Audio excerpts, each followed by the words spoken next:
Remember this conversation when y'all vote. That's all I got to say. And Luka too, MVP. Y'all thought we forgot? This everyone says, "Oh, this guy got 25 shots." I'm not even they're not good shot, but I'm talking about who you can say everybody in the building know you gonna need a shot. The two we saw tonight. All right, family, welcome back to the One Stop Shop for all things Dallas Mavericks. We got a good video for you today. We got the NBA insiders, Fantastic Four.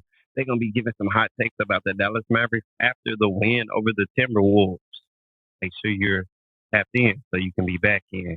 Without further ado, pop into it. So the Dallas Mavericks win it, and man, it illustrates when you got Luka and you got Kyrie, and it was the third quarter belonged to Kyrie as they created some space, and then Luka closes things out. You know, as great as those players are, and like I said, they're complementary of each other. Klay, who doesn't need the ball off the dribble to score, who can run off screens and talk about this. We got to bring it. But when we talk about this, we have to bring everything full circle. The Dallas Mavericks were able to do a lot of these things simply because Nico. And Nico, we trust. Nico was able to come in, made the trade for Kyrie Irving, and then after that, a lot more pieces that led to P.J. Washington, Daniel Gafford, and this season bringing in Quentin Grimes, Najee Marshall, Kessler Edwards, even though he still has not received any PT. Then we got, if I already said them, Dallas Mavericks were able to get a lot done. Not to mention, we might still have Gortman on the bench somewhere. It's looking good to be a Dallas Maverick fan. Spot up. Kyrie and Luka complement each other because of the. Okay, we got to nip this in the bud. Who is Luka? We ain't got no Luka. I need it. I beg your pardon. Wait a minute. I beg your pardon. Oh, I got to say. I digress. They play.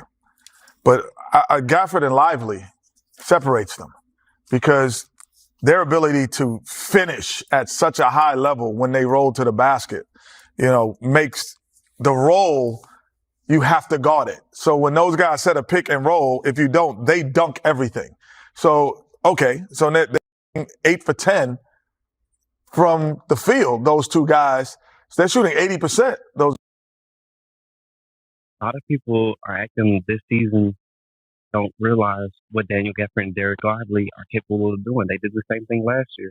They forgot about Gafford Chamberlain. Well, Gafford Chamberlain. Yeah, I said it. Hey, yo! He is a problem. That's all I got to say. He's just a problem. On most nights. So you have to guard them. So now that separates. I think adding Klay to that mix makes it impossible to guard Luka at all. But I think in order for them to be successful, because hold on, wait a minute.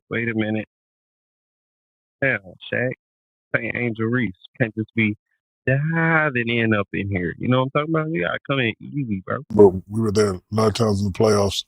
Kyrie wouldn't have a good game. Luka would have a good game, and they lose. Now, when they're both playing well, they win. So now if you add Klay to that, that's why I said if he can average 20 points with them two guys playing great, I think they can win the championship. But which Klay Thompson is currently averaging 15.6 points per game, 3 rebounds, and I think around over 1 assist a game.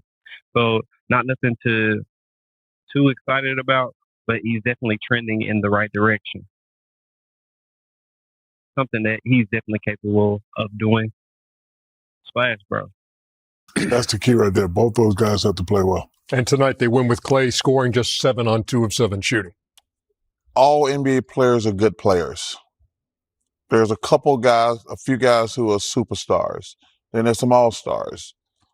What the game come down to, like, if you take away a superstar. Okay, Charles, I see you. Charles about to drop some bars. I'll drop some golden nuggets. From teams, all the guys are pretty much in the same soup. They're all just really good players. The Mavericks just have 2 guys who can get their shot anytime they want it. Hey, and I know just what you want.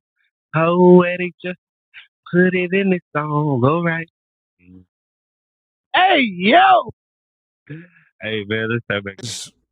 How many guys in the world can get their shot anytime they want it? Anytime? Yeah. Well, I put it like this. Everyone says, oh, this guy got 25 shots. I'm not even, they're not good shot, but I'm talking about who you can say, everybody in the building know you're going to need a shot. The two we saw tonight. And there's probably less than 10. Okay, so let's break this down. The two that we saw tonight, how many of y'all saw that top 100 list? But Kyrie ain't top 10? Y'all gonna talk about him as if he is? Put some respect on Kyrie Irving name. Remember this conversation with y'all both. That's all I got to say. And Luka too, MVP. Y'all thought we forgot? Less than 10? James Harden. Yeah, less than 10? Yeah, less than 10. 10, yeah, and I agree with that. There's 10 guys in the world, Ernie. Well, coming out of timeout, everybody in the building know those guys going to get the ball. That doesn't mean they're going to score every time, but they're going to get a good shot or they're going to get somebody a good shot. And there's 10 guys in the world like, nah, I'm going to get my shot or I'm going to miss or we're going to lose. And they just happen to have two guys that are two of the best in the world at finishing. They are, what was his name again? When Shaq met him in New York, Rafael Nadal. You know, Charles, sometimes he be going straight and then go all the way over here. All right, family, tell me, do you agree with these takes? Were they good? Were they bad? Did they poke you the wrong way? Did they get you excited for what's to come? Smash the like button, hit the subscribe. Make sure you tap in so you can be back in, family. Hope you have a blessed day. Yeah.